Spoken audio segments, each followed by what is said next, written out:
Hey, Matt Sitter here from AFN. The central thing that we think about within AFN is that change is where opportunity happens. And the best way to find opportunity in change is a network that is diverse in experience, expertise, and perspective. When we do these events, we're bringing in subject matter experts to help expand our knowledge in certain areas. We have Jess Hunt here today, who's got an amazing background. I was looking at your LinkedIn today. I saw that you have a PhD in human and primate evolution from Yale. So not too shabby, but she's been involved in the tech and services world for a long time, held a huge number of roles from GM to president to COO, board member, operating partner in private equity. So she's going to help us think about when is the right time to hire a COO within your business and how do you actually do that well. Jess, awesome to have you. Welcome. Thank you. Excited to talk to this group and figure out COO positions. Awesome. So when we're thinking about the idea of a COO, I would say that there's a wide definition of what that means to a lot of people, and you can end up doing all sorts of different things within the business. What does being a COO mean to you? Yeah, I mean, I should say from the outset, you mentioned some of the things I've done. My background is in growth equity stage businesses. So they're companies that are small or mid-sized, but they're growing and they're often sponsored by venture capital or growth equity. So I'm a little biased. There are COOs in very large companies. I mean, Tim Cook was COO of Apple. So there are different flavors of COOs, but in particular, I'm gonna be biased towards what I know best. So you see COOs in growth stage companies often when the executive team needs bolstering on operations and management usually. Once in a while, you'll see a COO that's also a founder or a COO that has an industry expertise.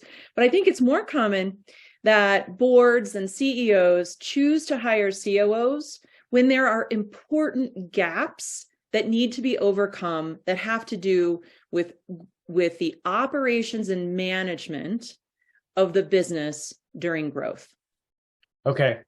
And so it sounds a little bit like professionalization of the management side of the business. That's a great word. Hey, we've been cruising along for a long time, just using duct tape, and now we need actually someone to help get the processes in place for us. Yeah, and the people. Often COOs are really strong people leaders. And they're often, if they're coming in during change, they're really good at change management. So organizational change and business change. COOs tend to be business leaders.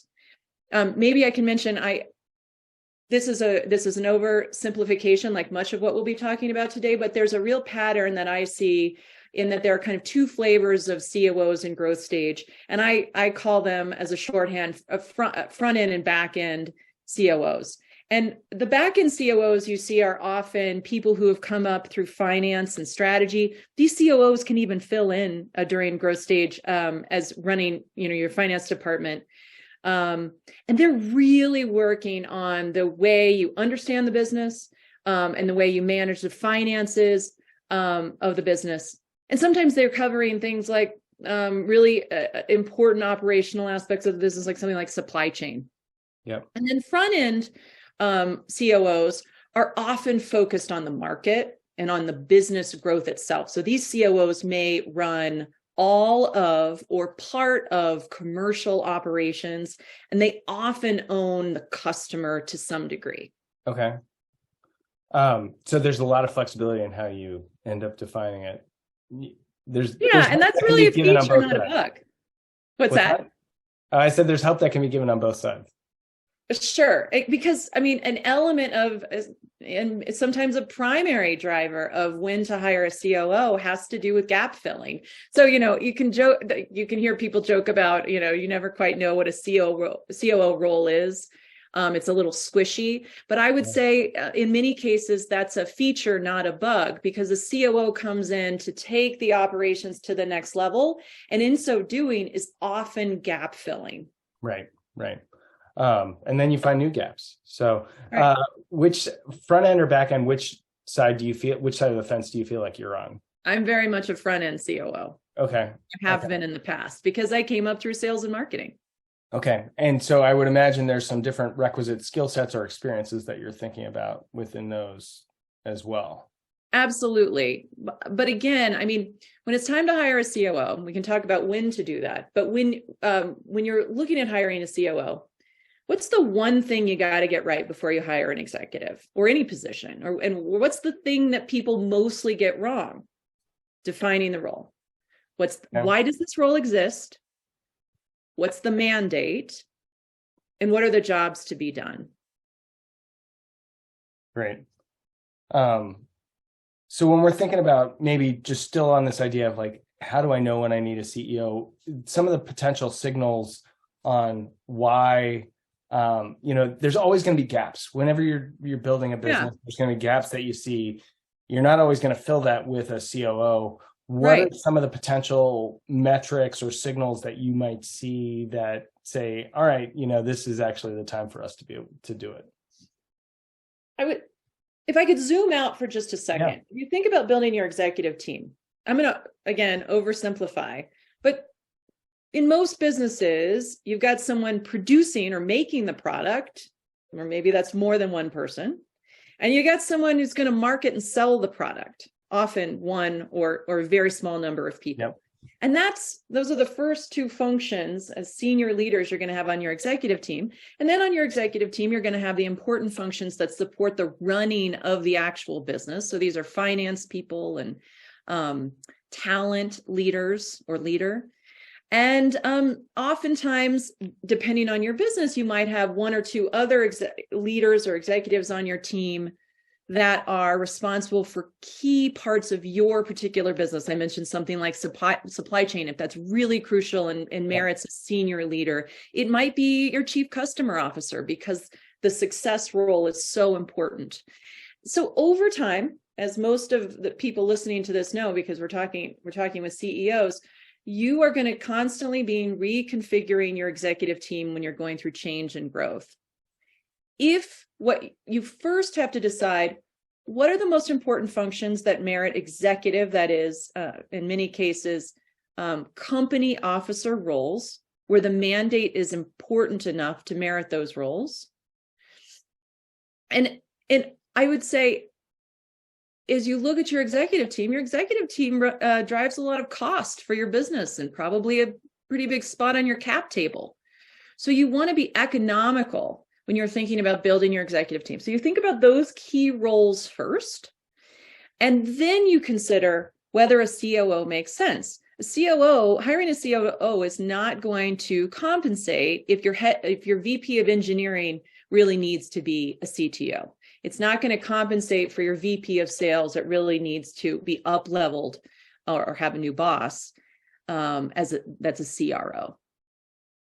So Let me stop there, and then we can talk about what usually happens when you hire a CRO and what gaps they usually fill. Does that make sense? Sure, that's great. Okay. So oftentimes when you're hiring a COO, you are probably gap filling around the chief executive herself or himself. So in many cases, a COO is the second half of a CEO role that has sometimes become too large for one person. So if we can put our CEO hat on for a moment, as your company is growing and your mandate is expanding, there's going to be stuff you're good at and stuff you're not so good at. And ideally, you're building an executive team around you that work on things that are not a great use of your time, or that somebody else can do better. Right. And so a COO is often that second half of a CEO's role. And this happens a lot with founder CEOs. So the kinds of leaders that can envision a new product and a new business, even a new market, and begin enterprises are not necessarily the best people at running an operating system or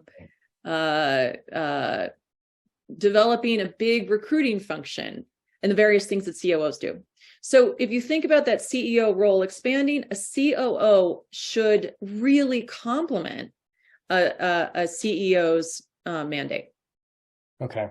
And so if we're thinking about them, it's going to take some degree of self-awareness, or maybe self-awareness provided by others on the CEO on what they're good at around it, and them really understanding like, hey, I've got to respect the other side of this and how that's actually coming into play, and being willing to give up some of that responsibility that they've got. That's right. And sometimes that's hard.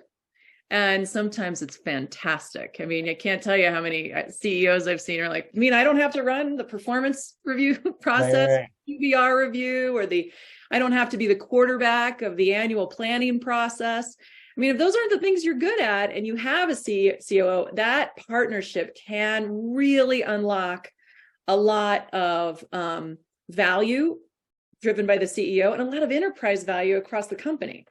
Okay, so what are those circumstances that, when it's fantastic? I mean, you give a couple of examples there, but in terms of the CEO's approach, what makes this a fantastic partnership?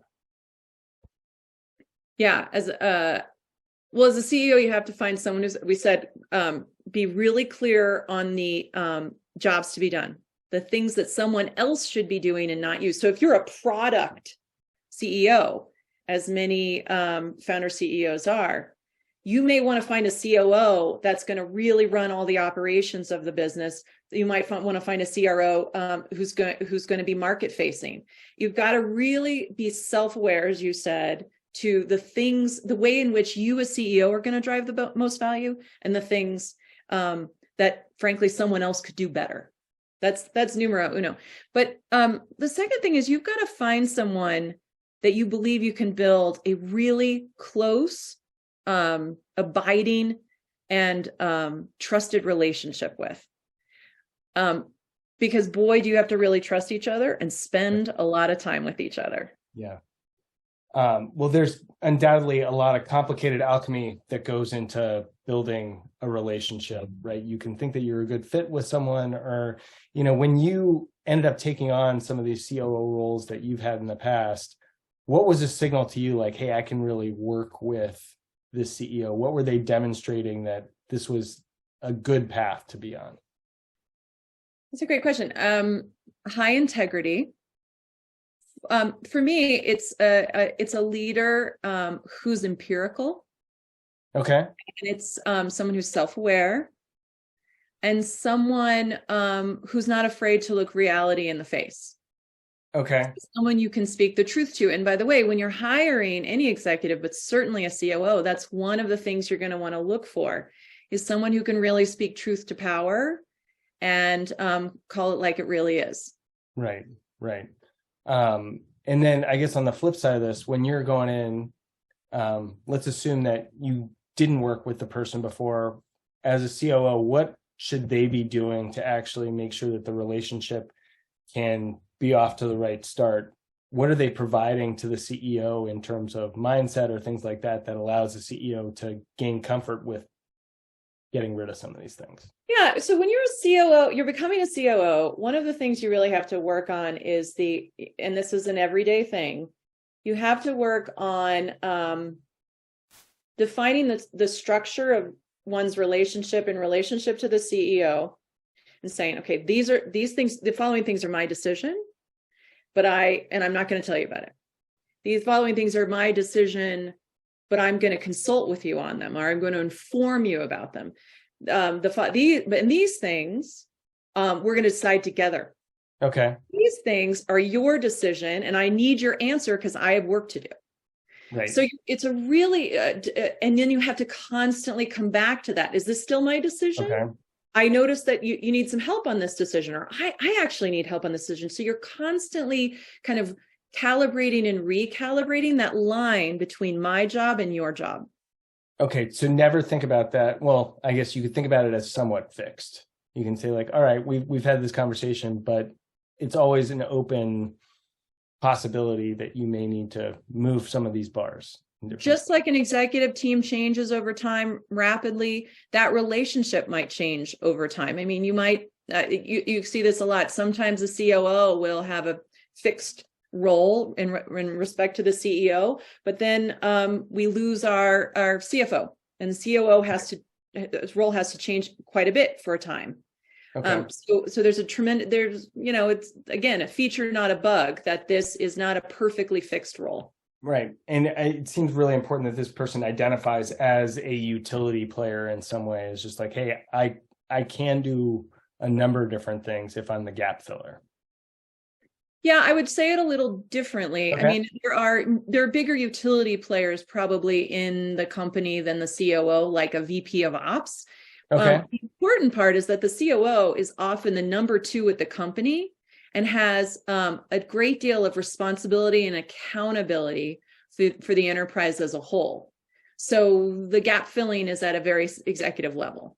Okay. So we mentioned CEO and COO relationship. Clearly it's critical because you're looking for the second half to that person. When you're in the process of hiring a COO, obviously the CEO matters a lot. Who else should be involved in that discussion in trying to make sure that you're getting the right person in? Yeah, it can be a really personal decision for the CEO, maybe more so than any other hire. I think you want a board member or two, like any executive hire, and then the other very close collaborators. So often you have a CFO, okay, who might, in an earlier stage company, it might be the CTO or the head of product. So you have another executive and maybe a board member or two. But again, this is a very important decision for the CEO herself or himself. Okay, so given the fact that it's such an important decision, when you're thinking about the process of, are you going to mesh, what type of process should you go through? What should the interview process look like for finding this person so that you can check off the boxes that this is going to be the right person that can work with me?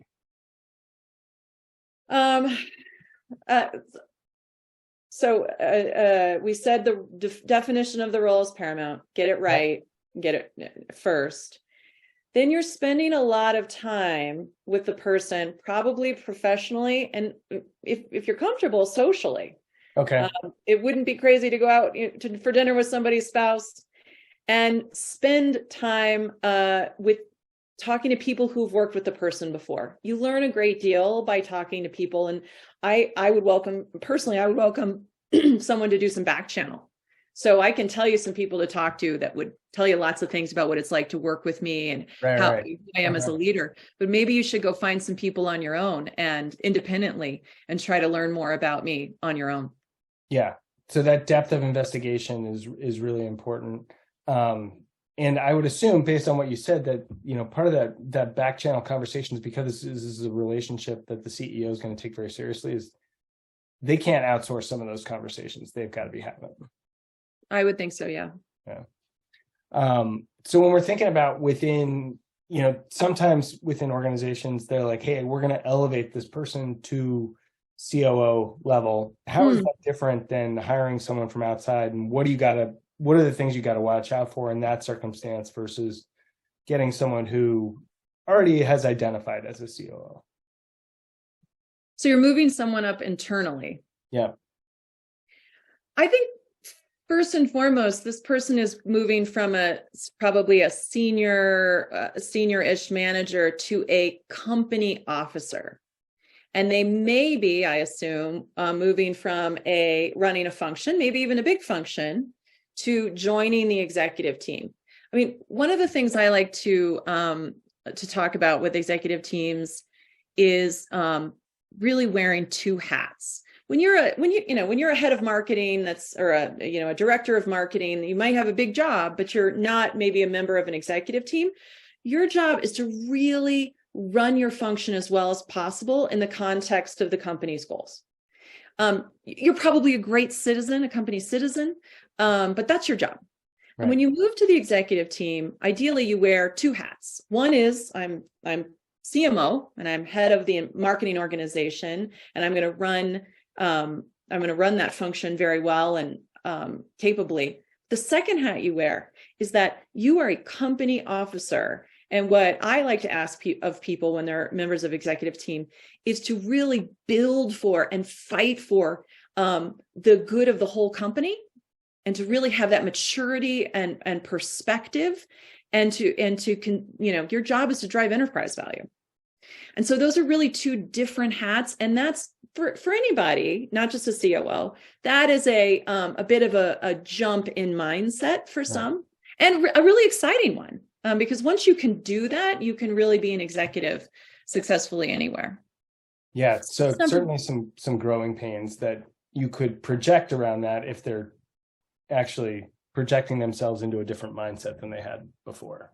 Right. For you personally, and I know there's questions that are coming up in the chat. We'll make sure to handle those in the second half hour that we've got. When you're thinking about the roles that you took on, what did you really love about being a COO?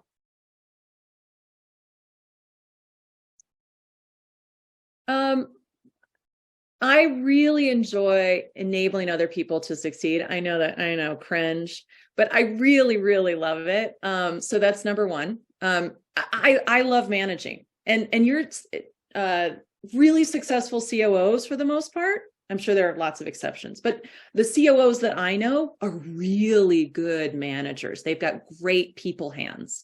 A lot of COOs, of course, run HR departments, talent organizations. And so that's something that really drives me. It's just other humans and their advancement and development. The second thing is, like, if you're a systems thinker, if you like to develop processes, strategic planning, if you like to develop decision support at the executive level, if you like working with boards, systems thinkers can really love a COO job. Most COOs are probably responsible for the way in which data is used to understand and run the business. Yeah. So that kind of thinker could really love a COO job. And then, I love growth. So most COOs or many COOs are head of the business, and I love business. It gets me up growth gets me up in the morning. And so if you really love to see an organization go to from 0 to 60, that's an exciting role to be in for that ride. Right. Well, and so we're talking almost about a unicorn sometimes. So you got to love systems, you got to love people, and you got to love how all that's coming together around it. And you've got to be ready for growth and change and all those things that are happening. So these people aren't growing on trees necessarily, but provide a lot of value to us as individuals. When you're thinking, we mentioned, hey, how do we make sure it goes well? What are the things that we want to avoid as we're bringing a COO into the mix that's going to help them be successful and consequently the rest of the business? Yeah.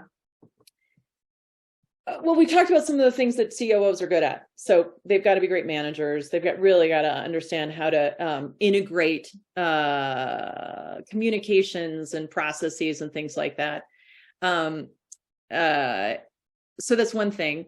The second thing is, we also mentioned role definition. Like, if it's really squishy going in, that's just going to be tough.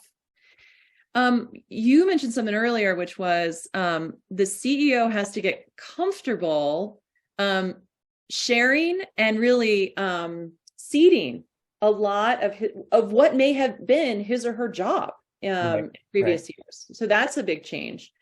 And then, listen, it's such a missed opportunity if you've got a great potential COO, not to really invite that leader into your thinking as a CEO. Yeah. And finding a place for vulnerability, allowing that person to be your confidant, can be a little scary, especially if you've never done that before with another executive.